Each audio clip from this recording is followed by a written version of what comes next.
মিষ্টি খাবার কিন্তু কম বেশি আমরা সবাই পছন্দ করে থাকি। তবে একটু স্পেশাল দিনে কিন্তু স্পেশাল কিছু আমরা ট্রাই করতে পছন্দ করি। আজকে এমন একটা রেসিপি শেয়ার করব যেটা কিন্তু আপনি স্পেশাল ডেতে তৈরি করতে পারেন। আশা করছি অনেক ভালো লাগবে। যার জন্যই তৈরি করেন সেই কিন্তু এটা পছন্দ করবে। বাই দ্য ওয়ে, আসসালামু আলাইকুম everyone, welcome to Naba Islam kitchen. কি অবস্থা সবাই, কেমন আছেন?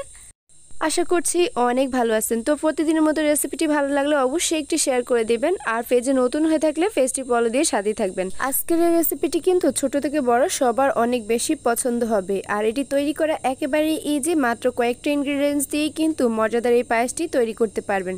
তো আর কথা বাড়াচ্ছি না, চলে যাচ্ছি মূল রেসিপিতে। প্রথমেই আমি একটা কড়াই নিয়েছি। আজকের এই রান্নাটি করতে কিন্তু মোটামুটি আমি 700 গ্রামের মতো দুধ নিয়েছি। এই লিকুইড মিল্কটা কিন্তু একেবারেই খাঁটি ছিল। এরপর এখানে আমি আরও 300 গ্রামের মতো পানি নিয়েছি, জাস্ট 1000 গ্রাম টোটালি করে নিয়েছি। এরপর এখানে কিছু ফ্লেভারের জন্য দারুচিনি, এলাচ ব্যবহার করেছি। যারা এলাচের ফ্লেভার পছন্দ করেন না তারা চাইলে এলাচটা স্কিপ করতে পারেন। এরপর এখানে আরও একটু টেস্টি করার জন্য 2 টেবিল চামচ পরিমাণ গুঁড়া দুধ অ্যাড করেছি। সেই সাথে হাফ কাপ চিনি ব্যবহার করেছি। মিষ্টিটা আপনার টেস্ট অনুযায়ী ব্যালেন্স করতে পারবেন। এবং হাফ কাপ এখানে সাবুদানা অ্যাড করেছি। আর সাবুদানাটা কিন্তু আপনারা একবার অবশ্যই আগে ধুয়ে নেবেন। এরপর দেখতেই পাচ্ছেন নারিকেল কোড়া ব্যবহার করেছি হাফ কাপ। এটা অনেক বেশি টেস্টি এবং ফ্লেভারফুল করে তোলে। এবং মিষ্টি খাবারের জন্য এখানে অবশ্যই লবণ অ্যাড করতে হবে। আমি এখানে 1 চা চামচ ব্যবহার করেছি। লবণটা আপনার টেস্ট অনুযায়ী ব্যালেন্স করতে পারবেন। আর যারা মিষ্টি খাবারে লবণ খেতে পছন্দ করেন না তারা চাইলে স্কিপ করতে পারেন।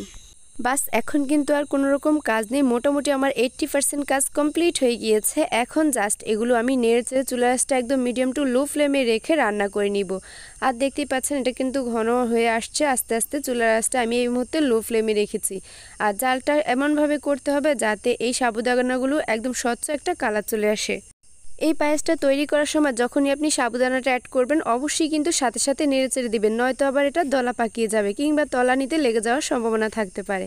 ফাইনালি দেখতেই পাচ্ছেন সাবুদানাগুলো কিন্তু একদম স্বচ্ছ একটা কালার চলে এসেছে এবং ঘনত্বটা একেবারেই পারফেক্ট আছে। আপনারা যদি এর থেকে একটু বেশি ঘন চান তাহলে কিন্তু আর একটু রাখতে পারেন, আর একটু পাতলা খেলে আর একটু আগিয়ে এটা তুলে নিতে পারেন। ফাইনালি এখন আমি এটা সার্ভ করছি। এটা কিন্তু যে কোনো স্পেশাল ডেতে আপনারা চাইলে রাখতে পারেন। তৈরি করা যতটা ইজি এবং এটা কিন্তু বেশি একটা ইনগ্রেডিয়েন্টস লাগে না, খেতে অসম্ভব লেভেলের মজা হয়। বাসায় ট্রাই করে দেখতে পারেন। এই খাবারটি কিন্তু মোটামুটি ছোট থেকে বড় সবাই খেতে পারবে।